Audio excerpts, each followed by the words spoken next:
Buying a new pair of skis is super exciting, but it can also be a little bit stressful because obviously skis are a huge investment and you don't always get to try them before you have to shell out hundreds of dollars to get a new pair. Everybody is looking for that ski that will be their Swiss Army knife ski that will be perfect no matter the condition, no matter the day, you'll always have fun. Obviously that's a tall order, and the reason that we have multiple pairs of skis in our quiver is because different pairs of skis are designed to be suited for different conditions. So whether you're skiing groomers or skiing 2 feet of fresh powder or skiing in the park or skiing in the glades, there are going to be skis that are better suited for those specific conditions. However, I do think that there are skis out there that will get the job done across every condition. I'm super grateful and fortunate to be a professional skier and to be sponsored by Rossignol. So obviously I have a full lineup of their skis, and there are definitely skis in this lineup that I use way more than others. So I'm going to let you in on every detail behind my ski quiver, the dimensions of each of these skis, the binding setup that I have on the ski, when I use them, how often I use them, and what I really think about each of them. At the end, I'm going to let you know what ski I think might be right for you based on the type of skier you are. So I'm gonna break this up into 3 parts. I'm gonna start with talking through the Sender lineup. I'll talk about the Rallybirds, and then I'll talk about the Arcade. I'll also mention my touring ski, which is a little bit less used, but obviously I still have one, so I'll talk through that as well. Let's start out first with the Sender Free 110s. So the Sender Free 110s are probably the most used ski in my quiver, especially as I've moved more into freeride and a little bit less around like racing and groomer skis and carvers. I have this ski in the 176 length. It also comes in a 184 and also I think like a 190 or a 192. And there are a couple of shorter sizes as well. Obviously with it being called the 110, it's 110 millimeters wide. And that makes it super versatile for a lot of different conditions. It's really good in pretty choppy snow. So in a lot of the videos you'll see of me skiing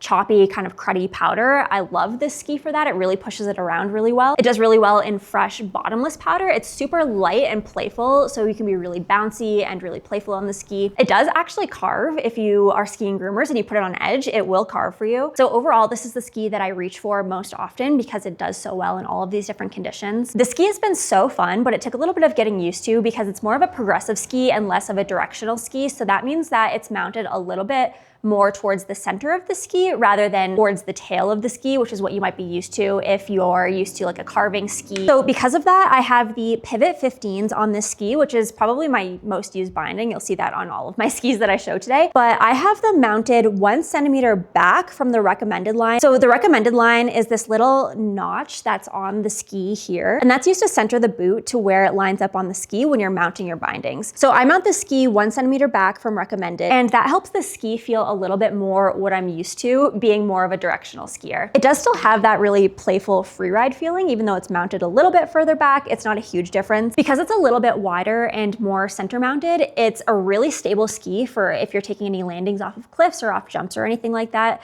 This is the ski that I have felt the most comfortable learning to be in the air on, especially compared to the more directional skis that I'll show a little bit later. I feel much more comfortable in the air and taking landings on this ski. I know a lot of people like to see the flex profile, so let's see how it bends.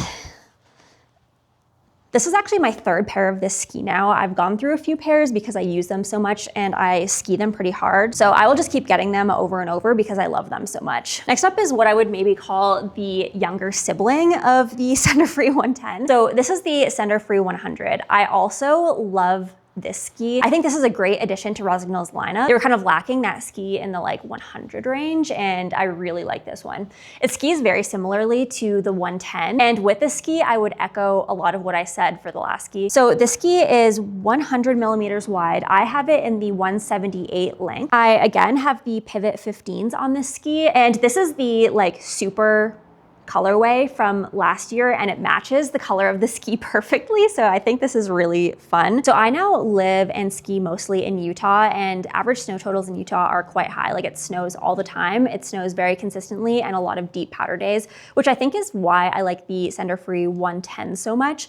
But I am from Alberta, and in the Canadian Rockies, it doesn't always snow as much or as consistently. So I think that this ski would be my go-to ski if I still lived in Alberta. I think if you're skiing in those types of conditions where you don't have as much consistent snowfall and you're skiing a little bit more hard pack, I think this is a great freeride ski. I also had so much fun on these skis last spring when the snow was starting to melt and we weren't getting as much fresh snow. This was my go-to ski for those conditions, especially hitting park jumps and skiing in the slush. I had a really great time on these. Let's give these ones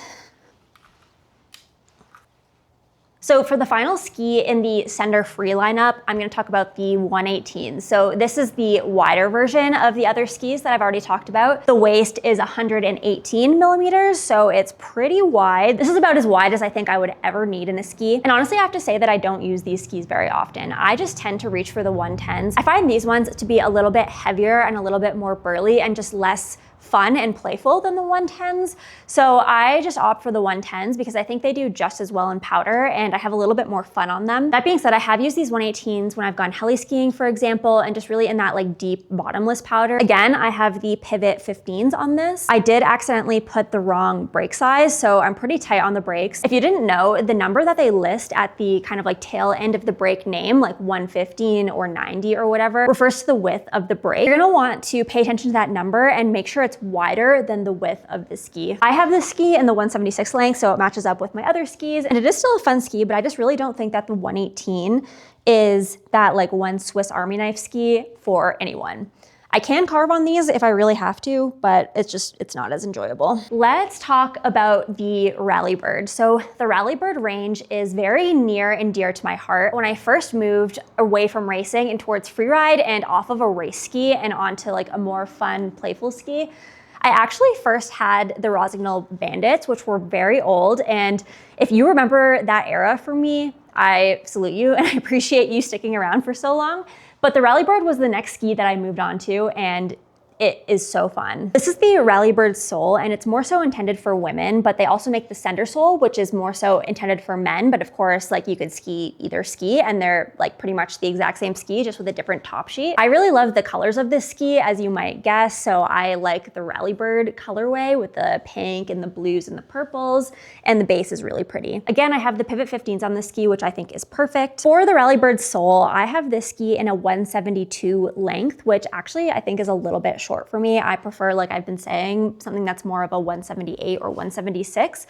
I do still have a lot of fun on these, but this is the longest length that they make the Rallybird in, which is like my only qualm with this ski line. So if I wanted to go to the next size up, I would have to do the 180 in the Sender Soul, and then I wouldn't have this same pretty top sheet. So that's something I could definitely do. And if you prefer a longer ski, I would look at the Sender Soul lineup, but I do like the 172. I still have a lot of fun on these. The waist of this ski is 102. So I think that that's kind of a perfect width for a ski. I think it's super versatile and super fun in so many different conditions. It's more of a directional ski. So the overall mount point of the binding is a little bit more towards the tail of the ski, and that's a little bit more traditional. And it definitely does ski that way. It charges pretty hard. You don't feel like you're like in the center of the ski like you do on the Sender Free range. And this is a ski that does really well for me in literally every single type of condition. So whether you're in crud, you're in fresh powder, you're on the groomers, you're skiing the trees, I have fun on this ski in any condition. And this is the ski that I recommend most often for most types of skiers, honestly. You can see when I flex the ski why it would be so much fun. It's really playful, it's really solid, but just has a lot of pop and a lot of spring to it. The ski just fills my heart. I just love it. This is an older ski and not actually a ski that they make anymore, but it deserves an honorable mention in this lineup because I still love this ski. This was the original Rallybird that I started skiing on after my racing days. And this is really like the hardest charging directional ski that I have been on. It's so fun if you're skiing steep terrain and you really just need to be on the front of the ski and charging down the mountain. It will really support you and it's gonna give you everything it's got. This one is the 178 length, so it's perfect for me, and it's 104 in the waist. And if you ever have the chance to get your hands on this ski, I really recommend that you try it out because it's so much fun. This is the 104 TI. That TI indicates that it has Titanol in it. It has a lot more metal in it, and you can see when I flex it that it's way stiffer, and it's a pretty aggressive ski, so you really have to be on it if you're skiing this. So next up, let's talk about the arcade range. This is another really fun ski, and it's quite a bit different, I would say, from the Rallybird or the Sender Free range that I've already talked about. The arcade range was designed to be your perfect all-mountain ski and to really like have you prepared for any condition that you will encounter on the mountain. And from my experience, I can say that that's definitely true. I lean a little bit more groomers on this ski. You can see from the shape of both of these skis that they do look like a little bit more of a groomer ski. However, they do handle really well in other conditions as well. So if you're off-piste or finding yourself in other conditions, they're gonna be great there too. They come in a really wide variety of widths and lengths, so you can find the perfect one for you. I've tried them in this 84 length, so this is this dark green color.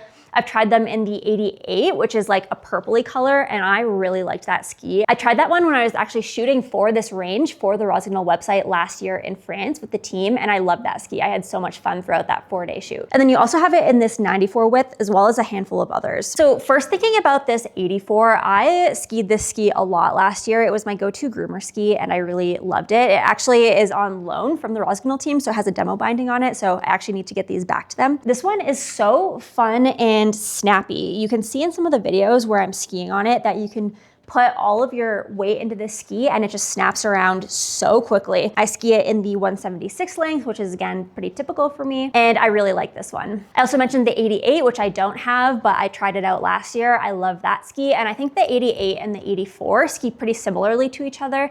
I think they're both really fun. And then I have this 94. So honestly, I have to say that this is a pretty burly ski. It's 94 across here and it's 178 long, so it's a pretty long ski. And this ski feels to me a lot stiffer than the other two. When I ski this one, I have to put everything I have into skiing the ski. So to put this one on edge and to make it come around in a carve takes a lot of effort. And you can see when I'm pushing on it that it is quite a stiff ski as well. That being said, I think because it is a little bit burlier, it holds up super well in other conditions. So I took the ski with me to New Zealand and Australia this summer and was skiing them all over the mountain, and I had a lot of fun on them. It's really sturdy, it's really stable, and really responsive. If you do put your energy into it, you're gonna get a lot back. And overall, I think the arcade range is just a really great addition to the Rossi lineup, and I've had a lot of fun on them. And then finally, honorable mention, because I really don't do very much touring. If you follow my content, I'm not much into backcountry yet, but I do have the Rossignol Escaper 97 Nano. This is my touring ski. It has a full-on pin binding. And honestly, I don't know much about touring skis and I haven't tried that many of them, but I do like this ski. It's super light, which makes it easy on the uphills. I ski skis pretty hard, and I think it does hold up pretty well on the downhill as well, which I know is always a bit of a concern with the touring ski. And overall, I think these are a pretty solid ski that I do enjoy whenever I have the chance to get on them. Finally, I feel like this video would not be complete without talking about my boot setup as well. So I have 2 pairs of boots that I use throughout the season. This is my everyday boot. It's the Rossignol Pure Elite boot in a 120 flex, and I love this boot. I come from a racing background and I'm pretty used to race boots that are pretty stiff and pretty burly. And I find that this boot honestly skis quite similar to a race boot. It's very stiff, very supportive, but it's also pretty comfortable. I don't really have any feet problems, which is fantastic. I can wear these all day and not have any issues, and I still get all of the performance from them that I need. I do also have a touring boot, so this is the All Track Elite 110. It's a pretty light boot, it's very comfortable, it's very solid as far as ski performance. It's definitely not as burly as the other boot I was showing, obviously, because it is a touring boot, but I do think it holds up well, and I have actually just skied in the resort on these when I've been in a pinch, and it's been totally fine, so I do like this boot as well. When you're thinking about picking a ski, it's really important to think about your current ability level, your goals, your style of skiing, what type of skiing you like to do, and what's really important to you in a ski. I also recommend just going to a local ski shop and speaking to a pro who you're able to actually talk about all of these different things with, and they'll help you pick the right ski, the right length, and get you really dialed in. I also recommend, if you have the opportunity, to demo a ski from a ski shop or go to a ski testing day where all different companies and brands bring skis to the mountain and let you just try them out and ski them around on the hill. This is gonna be the best way to de-risk the purchase and make sure that you actually like the ski that you're buying. Overall, I would say the most versatile ski in my quiver is the Rallybird Soul, or the male equivalent would be the Cinder Soul. It's really a ski that does it all. It skis well in every condition, whether you're in crud or bumps, on groomers, in powder. It's a really fun ski. You're gonna enjoy it. If you lean more freeride and more expert, I recommend the Cinder Free 110 or the 100, depending on the snow conditions that you usually ride. And if you predominantly ski more so on piste or on groomers, you will love the arcade. If you've tried any of these skis, I would love to know what you think about them. And overall, I would love to know what you recommend as that one Swiss Army knife ski that you have in your quiver.